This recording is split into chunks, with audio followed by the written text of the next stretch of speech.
শ্রবণের স্বাদ গ্রহণে কতটুকু, ইন্দ্রের যতটুকু আছে অনুভব।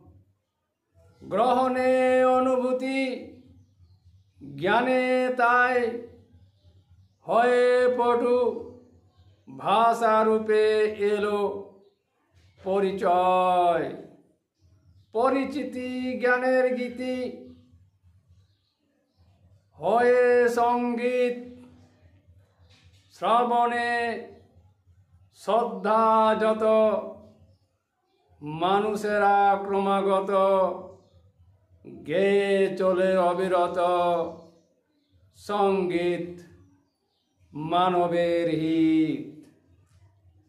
স্মৃতিমতে হইয়াছে গৃহীত জ্ঞানধারা রূপে। স্বাস্থ্যের সাধনা, মনের আরাধনা, স্বচ্ছ জীবনের ধন। শ্রবণের স্বাদ গ্রহণে মন।